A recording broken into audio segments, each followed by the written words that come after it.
तो आप देखो, अगर मैं एसक्यूएल के पॉइंट ऑफ व्यू से आपको एक क्वेरी के बारे में समझाऊं, ठीक है, आपको याद होगा कि हमने एसक्यूएल के अंदर हम एक क्वेरी लिखते हैं, वो क्या होती है, सेलेक्ट ऑल फ्रॉम, ठीक है, सेलेक्ट स्टैटिक का मतलब all, select all from my table where age greater than 20। इसका मतलब मैं यहाँ पे क्या कह रहा हूँ, मेरे पास डेटा सोर्स क्या है, मेरे डेटाबेस का एक टेबल है, ठीक है, और उसमें मैं एसक्यूएल की क्वेरी अप्लाई कर रहा हूँ, ठीक है, और मैं यहाँ पे क्या कह रहा हूँ, select all from my table, मतलब सारा डेटा मुझे रिट्रीव करके दो, कौन से टेबल में से, फ्रॉम माय टेबल में से डेटा रिट्रीव करके दो, लेकिन कंडीशन लगाओ, कंडीशन क्या लगाओ कि माय टेबल के अंदर जो एज का कॉलम है उसके अंदर कौन कौन सी आपके पास रोज 20 से बड़ी है, ठीक है, वो मुझे आप रिट्रीव करके दो, ठीक है।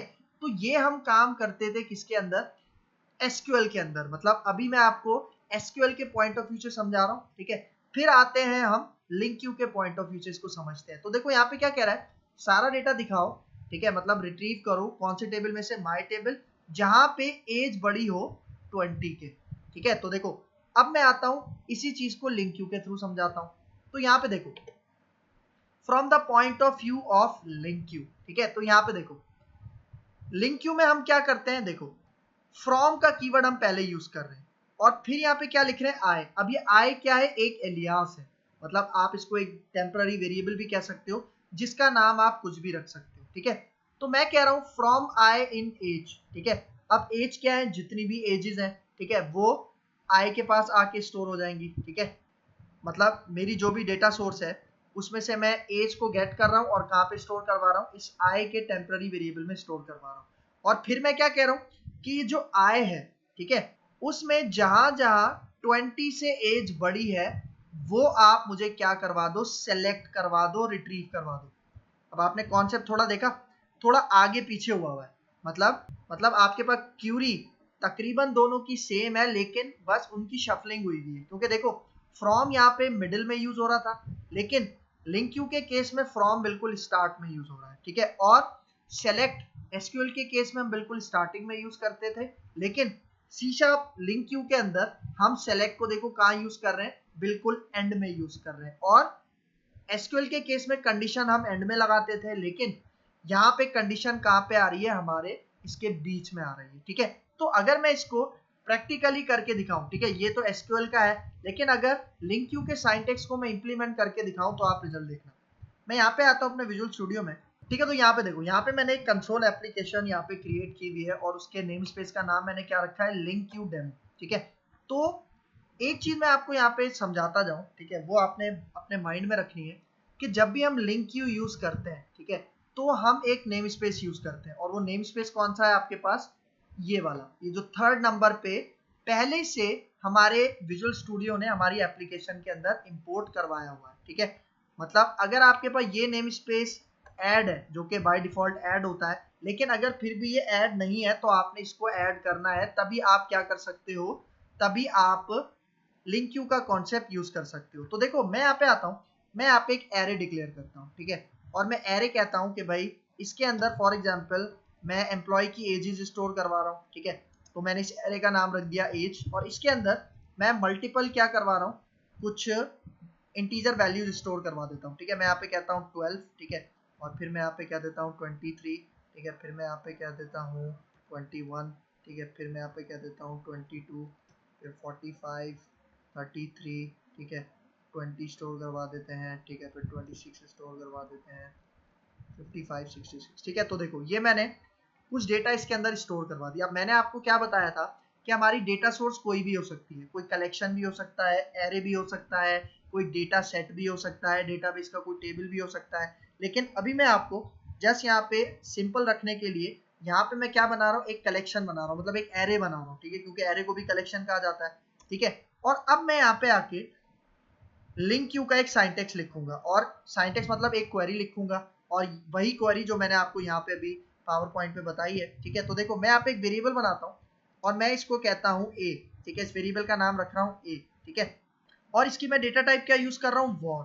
वॉर को हम क्या कहते हैं, इम्प्लिसिट टाइप। इम्प्लिसिट टाइप मतलब कि ए के अंदर जिस टाइप का डेटा आएगा तो ये ए वेरिएबल उसी डेटा टाइप का बन जाएगा, ठीक है। मतलब अगर मैं इसके अंदर इंटीजर स्टोर करवा रहा हूँ, फॉर एग्जांपल मैंने 2 स्टोर करवा दिया, तो इसका मतलब ए अब इंटीजर टाइप का बन जाएगा, लेकिन अगर मैंने इसके अंदर कोई स्ट्रिंग स्टोर करवा दिया तो इसका मतलब ये स्ट्रिंग टाइप का बन जाएगा। ठीक है, तो अब इसी के अंदर राइट हैंड साइड पे मैं लिंक क्यू की क्वेरी लिखूंगा। तो मैं यहाँ पे क्या कहता हूँ, फ्रॉम। ठीक है, और मैं यहाँ पे अब एलियास दूंगा। एलियास मतलब कोई भी टेम्पररी नेम हो सकता है, आप इसका नाम कुछ भी रख सकते हो। मैं इसका नाम रख रहा हूँ आई, और मैं यहाँ पे कह रहा हूँ इन एज। ठीक है, मतलब मैं कह रहा हूँ कि एज के अंदर जितना भी डेटा है वो कहाँ पे चला जाए, आई के पास चला जाए। ठीक है, और अब मैं यहाँ पे कह रहा हूँ, देखो अब यहाँ पे क्या कह रहा है, वेयर आई ग्रेटर देन 20। तो मैं यहाँ पे अब कहता हूँ वेयर आई ग्रेटर देन 20। इसका मतलब मैं यहाँ पे क्या कह रहा हूँ कि जितना भी डेटा है एज का वो आई के पास चला जाए। और अब मैं कंडीशन क्या लगा रहा हूँ कि आई में जहां जहां वैल्यू ग्रेटर है 20 से, ठीक है, तो उसको क्या कर दो, उसको आप रिट्रीव कर दो। तो रिट्रीव करने के लिए यहाँ पे देखो एंड में उसने क्या लगाया हुआ है, सेलेक्ट लगाया हुआ है। ठीक है, तो मतलब अब ये जो आई है जिसके अंदर मैंने डेटा को फिल्टर करवाया था वो मैं एंड में क्या कर रहा हूँ, रिट्रीव करवा रहा हूँ। इसका मतलब आपके पास देखो ये आपके पास एक कलेक्शन है, एरे है। ठीक है, इसके अंदर 20 से बहुत सारे डेटा हमारे पास मतलब ग्रेटर है। ठीक है, तो अगर आप देखो 23, 21, 22, 45 ये सारे आपके पास क्या है, 20 से बड़े हैं। ठीक है, 20 से बड़े हैं। तो इससे क्या होगा, इसका मतलब जो जो डेटा 20 से आपके पास बड़ा है वो कहाँ पे जाके स्टोर हो जाएगा, ए में जाके स्टोर हो जाएगा। इसका मतलब ए हमारे पास एक तरह की कलेक्शन बन जाएगी, एक तरह का एरे बन जाएगा। ठीक है, और ये सारा काम हमने किसकी मदद से किया, ये जो मैंने लिंक क्यू की एक क्वेरी लिखी है ना, जिसके अंदर मैंने फ्रॉम, वेयर और सेलेक्ट के स्टैंडर्ड क्यूरी ऑपरेटर्स यूज किए हैं। ठीक है, तो देखो अब अगर मैं यहाँ पे इसका रिजल्ट आपको दिखाऊं, मैं यहाँ पे फॉर ईच लूप यूज करता हूँ। ठीक है, सही, और मुझे पता है कि इसके अंदर ए के अंदर इंटीजर टाइप का डेटा है, तो मैं एक वेरिएबल बनाता हूँ आइटम, और मैं कह रहा हूँ कि मैं डेटा कहाँ से ले रहा हूँ, इस ए के एरे में से ले रहा हूँ। ठीक है, और अब मैं यहाँ पे आके कंसोल डॉट राइट लाइन के अंदर ये जो आइटम का वेरिएबल है वो मैं यहाँ पे प्रिंट करवा रहा हूँ। मतलब क्योंकि देखो ए के अंदर क्या हो रहा है, ए के अंदर आपके पास वही डेटा जाएगा जो 20 से बड़ा है। ठीक है, और देखो ये सारा काम मैंने एक ही लाइन में किया है with the help of link Q. क्योंकि देखो अगर लिंक क्यू नहीं होता तो मुझे क्या करना पड़ता, मुझे इस एरे के लिए लूप चलाना पड़ता। ठीक है, लूप चलाना पड़ता और फिर हर एक आइटम को मुझे चेक करना पड़ता कि वो 20 से बड़ा है या नहीं है। ठीक है, तो वो आपके पास एक लेंथी प्रोसेस हो जाता, टाइम कंज्यूमिंग प्रोसेस हो जाता। ठीक है, लेकिन आप देखो कि लिंक क्यू के थ्रू मैंने कितनी आसानी से with in 1 line of code मैंने वो जो काम करना था लूप्स के जरिए वो मैंने एक लाइन के अंदर परफॉर्म कर लिया है। ठीक है, क्योंकि देखो लिंक क्यू के बैक एंड पे भी एक तरह से लूप का ही काम हो रहा है। ठीक है, लेकिन वो काम कितना आसान हो गया है सी शार्प डेवलपर्स के लिए। तो देखो अब अगर मैं यहाँ पे आऊँ फॉर ईच लूप के बाद अपनी कंसोल विंडो को होल्ड करने के लिए मैं यहाँ पे कहता हूँ कंसोल डॉट रीड लाइन। ठीक है, और अब यहाँ पे आके इसको रन करते हैं तो अब आप रिजल्ट देखना। ठीक है, तो देखो आपको रिजल्ट नजर आ रहा है। ठीक है, अगर आप फोकस करो, ठीक है 23, 21, 22 मतलब जितने भी रिजल्ट्स हैं वही रिजल्ट्स आपको शो हो रहे हैं जो 20 से बड़े हैं। क्योंकि यहाँ पे देखो यहाँ पे 12 है। ठीक है, लेकिन 12 आप देखो 12 हमारे पास कहीं भी यहाँ पे रिट्रीव नहीं हो रहा। क्यों, क्योंकि मैंने कंडीशन क्या दी थी कि आए हमारे पास अगर बड़ा है 20 से तो वही डेटा मुझे ला के दो। सही है, तो ये इसका एक पॉइंट है। ठीक है, अच्छा एक चीज आप नोटिस करो, यहाँ पे अगर मैं आपको यही चीज समझा रहा हूँ कि ये जो एसक्यूएल की क्वेरी है और ये जो लिंक क्यू की क्वेरी है इसमें फर्क क्या है कि सेलेक्ट हमने पहले यूज किया था एसक्यूएल के केस में, लेकिन लिंक क्यू के केस में हमने सबसे एंड में यूज किया है। मतलब जब भी आप जो भी यहाँ पे क्वेरी बना रहे हो तो जब भी आपको कुछ रिटर्न करवाना है, डिस्प्ले करवाना है, तो वो आप एंड में दोगे सेलेक्ट की मदद से। ठीक है, और कंडीशन बीच में यूज हो रही है और स्टार्ट किससे हो रहा है, फ्रॉम के कीवर्ड से हो रहा है। ठीक है, बस ये इसमें डिफरेंस है। अच्छा फिर एक और एग्जांपल से अगर मैं आपको समझाऊं, अगर मुझे रिजल्ट्स को सॉर्ट करना है, ठीक है, क्योंकि अगर अभी आप देखो अभी अगर मैं यहाँ पे आके रन करके दिखाऊं तो ये जो मेरे पास रिजल्ट्स आ रहे थे देखो ये सॉर्टेड नहीं है। ठीक है, मतलब पहले 23 है बाद में 21 है। मैं कह रहा हूँ कि ये असेंडिंग ऑर्डर में या डिसेंडिंग ऑर्डर में सॉर्टेड होने चाहिए। ठीक है, तो उसके लिए मैं क्या करूंगा, देखो अगर मैं रिजल्ट्स को सॉर्ट करने का आपको एसक्यूएल के पॉइंट ऑफ व्यू से समझाऊं तो हम वहां पे क्या करते थे, देखो select all from my table where age greater than 20 और फिर सॉर्ट करने के लिए हम ऑर्डर बाय का एक कीवर्ड यूज करते थे, ठीक है। तो एसक्यूएल में ऑर्डर और बाय ये दोनों अलग अलग कीवर्ड्स हैं, ठीक है। और फिर कौन से कॉलम के थ्रू हमें सॉर्ट करवाना है उस कॉलम का नाम, फिर अगर असेंडिंग पे सॉर्ट करवाना है तो एएससी का कीवर्ड होता था, लेकिन अगर डिसेंडिंग में सॉर्ट करवाना है तो डीएससी का कीवर्ड यूज होता था, ठीक है। लेकिन ये काम होता था एसक्यूएल के अंदर। अगर यही काम मुझे लिंक क्यू के अंदर करना है तब मैं क्या करूंगा, देखो from the point of view of link Q, ठीक है। तो देखो यहाँ पे मैं क्या करूंगा, फ्रॉम आई मतलब फ्रॉम आई इन एज, ठीक है। एज का जितना भी डेटा है वो मैं आई के अंदर गेट कर रहा हूँ और फिर मैं क्या कह रहा हूँ, वेयर आई ग्रेटर देन 20 मतलब कंडीशन वही है कि 20 से जो भी ग्रेटर है वो हमें रिजल्ट दिखाओ, ठीक है। फिर मैं ऑर्डर बाय किसको कर रहा हूँ, आई को ऑर्डर बाय कर रहा हूँ, ठीक है। मतलब आई के अंदर सारा डेटा है ना, मतलब जो जो हमारे पास एजेस 20 से बड़ी है, ठीक है, वो आई के अंदर स्टोर हो जाएंगी और फिर मैं आई को ही ऑर्डर बाय कर रहा हूँ मतलब सॉर्ट कर रहा हूँ। लेकिन अभी देखो, अभी यहाँ पे मैंने ऑर्डर बाय आई के साथ कोई कीवर्ड यूज नहीं किया, ठीक है। इसका मतलब ये असेंडिंग ऑर्डर में सॉर्ट करके देगा। सेम उसी तरह अगर आप कोई भी कीवर्ड यूज नहीं करते, ना एएससी यूज करते हो ना डीएससी यूज करते हो, तो SQL by default ascending order में सॉर्ट करवाता है। सेम उसी तरह अगर एक यहाँ पे कोई भी कीवर्ड स्पेसिफाई नहीं करते ऑर्डर बाय आई के बाद तो वो बाय डिफॉल्ट असेंडिंग में सॉर्ट करेगा। लेकिन अगर आपको डिसेंडिंग ऑर्डर में सॉर्ट करना है तो यहाँ पे देखो क्वेरी वही है, लेकिन बस ऑर्डर बाय आई के बाद आपने एक कीवर्ड देना है डिसेंडिंग, और ये आपको पूरा लिखना पड़ेगा। एसक्यूएल के अंदर हम शॉर्ट लिखते थे, लेकिन यहाँ पे हमें पूरा लिखना पड़ेगा, ठीक है। तो अगर मैं इसको इंप्लीमेंट करके दिखाऊं, ठीक है। और एक चीज आप नोटिस करो कि यहाँ पे मैं ऑर्डर बाय वेयर के बाद यूज कर रहा हूँ, लेकिन हम यहाँ पे एसक्यूएल के अंदर ऑर्डर बाय बिल्कुल एंड में यूज करते थे, ठीक है। लेकिन डिफरेंस क्या है कि एंड में हम लिंक क्यू के केस में सेलेक्ट यूज करते हैं, ठीक है। ये पॉइंट याद रहना चाहिए। तो अब देखो, अब मैं यहाँ पे आके कह रहा हूँ कि भाई ये जो भी हमारे पास एजेस आ रही हैं, ठीक है, इनको आपने ऑर्डर बाय करवाना है, ठीक है। तो यहाँ पे देखो, यहाँ पे ऑर्डर बाय एक ही कीवर्ड है। मैंने आपको बताया था एसक्यूएल के अंदर ऑर्डर बाय ये दोनों अलग अलग वर्ड्स हैं, लेकिन लिंक क्यू के अंदर ऑर्डर बाय एक ही वर्ड आपके पास काउंट होता है। तो मैं कह रहा हूं ऑर्डर बाय कर दो किसको, आई को, ठीक है।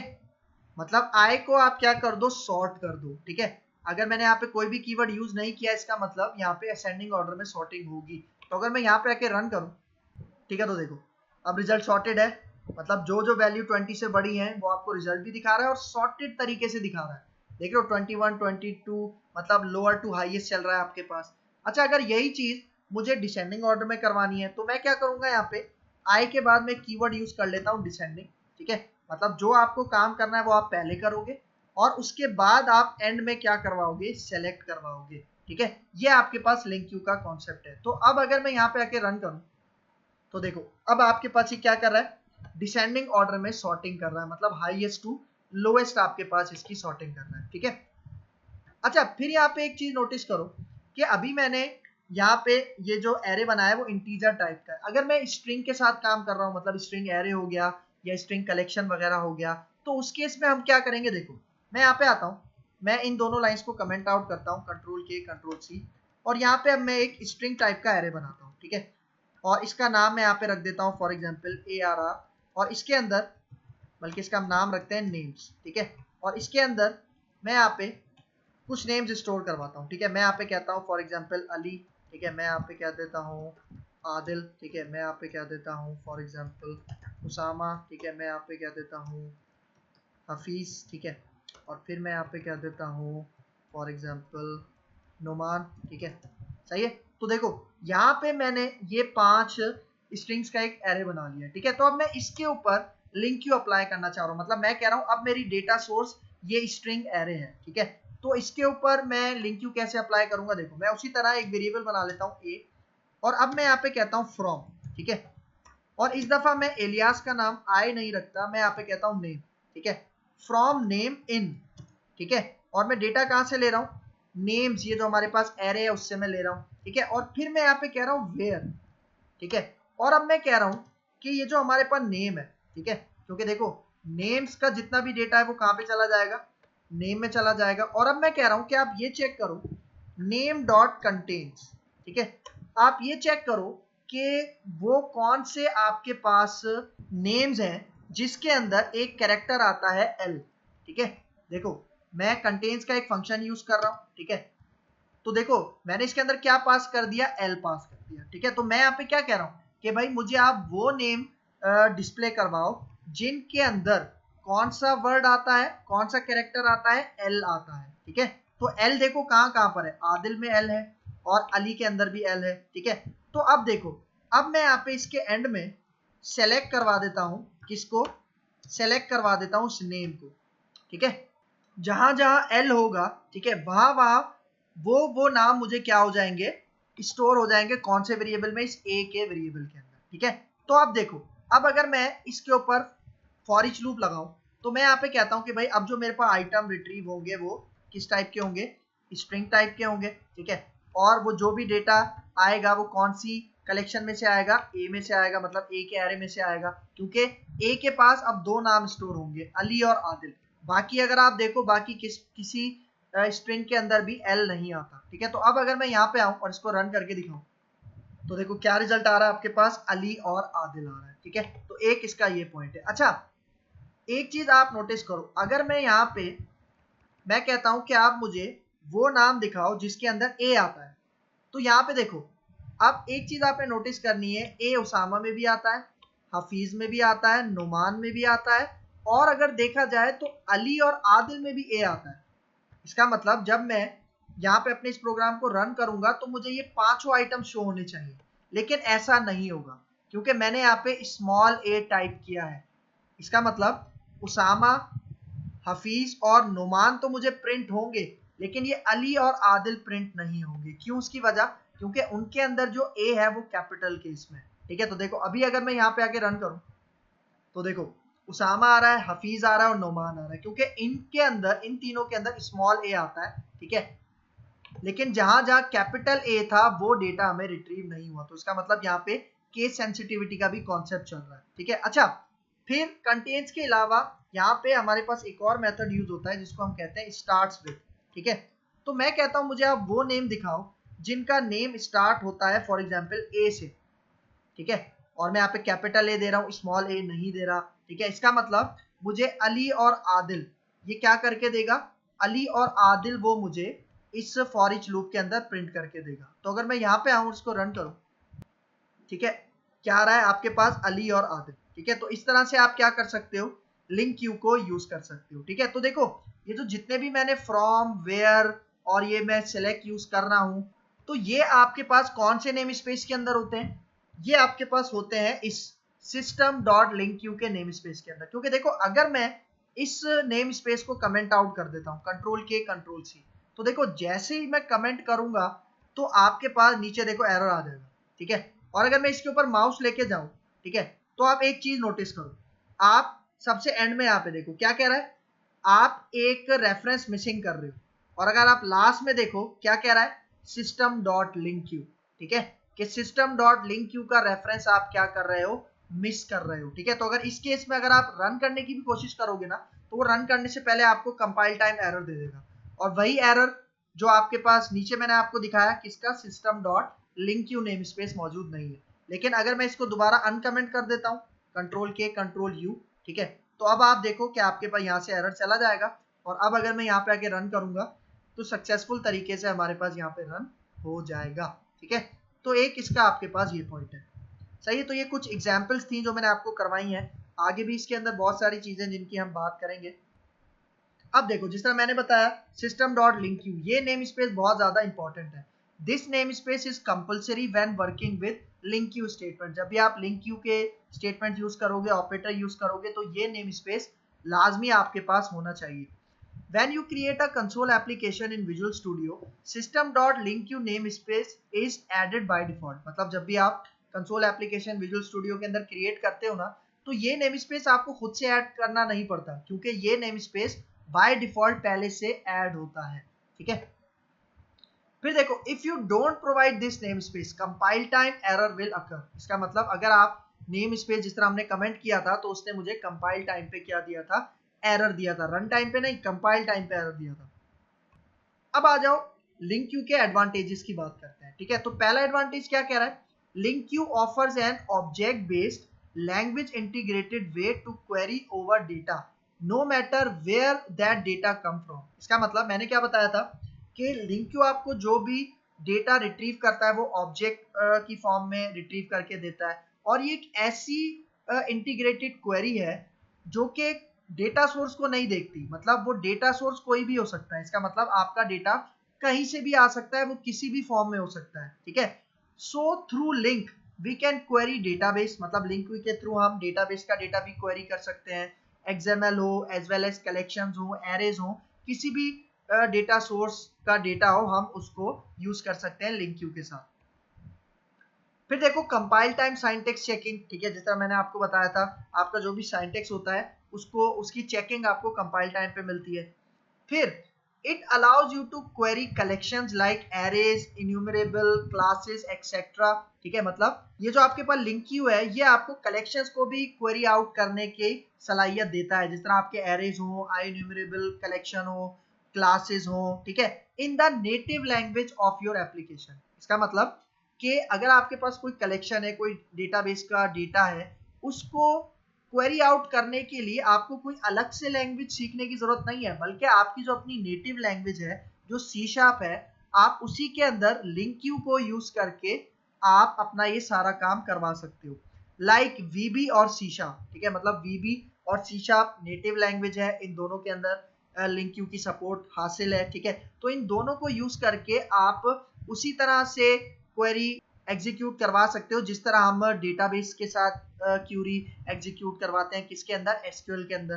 तो सेम उसी तरह का कॉन्सेप्ट है जो हमने एसक्यूएल के अंदर देखा था। ठीक है, अब देखो यहाँ पे क्या कह रहा है, user does not need to learn new query languages for a different type of data source और डेटा फॉर्मेट। मतलब अगर आपने लिंक क्यू सीख ली ना तो आपको फिर कोई दूसरी क्यूरी लैंग्वेज सीखने की जरूरत नहीं है। ठीक है, क्योंकि आप लिंक क्यू को यूज करके किसी भी टाइप का डेटा हो, किसी भी टाइप का डेटा फॉर्मेट हो या डेटा सोर्स हो, आप उसको क्वेरी आउट कर सकते हो अपनी सी शार्प एप्लीकेशन के अंदर। फिर देखो it increase the readability of the code. ठीक है, मतलब अगर आप यहाँ पे देखो तो ये जो भी मैंने क्वेरी लिखी थी ये समझने में बहुत आसान है, मतलब रीडेबिलिटी में बहुत ज्यादा आसान है। ठीक है, क्योंकि उसी तरह है जिस तरह हम एसक्यूएल के अंदर काम करते थे। ठीक है, फिर next point, query can be reused. इसका मतलब जरूरी नहीं है कि मैंने यहाँ पे एक क्वेरी लिखी इसको मैं बार बार रीयूज नहीं कर सकता, आप इसको बार बार भी रीयूज कर सकते हो, आपके ऊपर डिपेंड करता है। फिर it gives type checking of the object at compile time. ठीक है, मतलब किस टाइप का ऑब्जेक्ट आप यूज कर रहे हो अपनी लिंक क्यूरी के अंदर, उसकी चेकिंग आपको कंपाइल टाइम पे प्रोवाइड करता है। फिर इसके बाद it provides intelligence for generic collection. जब हम आगे जाके जेनरिक कलेक्शंस के ऊपर बात करेंगे, अभी तक हमने जस्ट एरेज की बात की है। ठीक है, तो जब हम जेनरिक कलेक्शंस की बात करेंगे तो वहां पे जेनरिक कलेक्शन से रिलेटेड जितनी भी इंटेलिजेंस होती है वो भी हमें लिंक क्यू के केस में मिलती है। तो एक इसका ये पॉइंट है।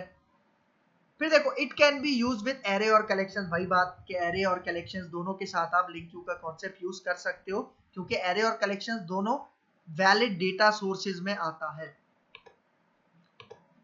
फिर यहाँ पे देखो link Q supports filtering, sorting, ordering, grouping. ठीक है, अभी तक हमने क्या देखा कि डेटा फिल्टर किस तरह से कर सकते हैं और उनको ऑर्डर किस तरह से कर सकते हैं। ठीक है, अभी तक हमने सॉर्टिंग, ग्रुपिंग वगैरह का कॉन्सेप्ट नहीं देखा, इसको भी हम आगे आने वाले लेक्चर्स के अंदर कवर करेंगे।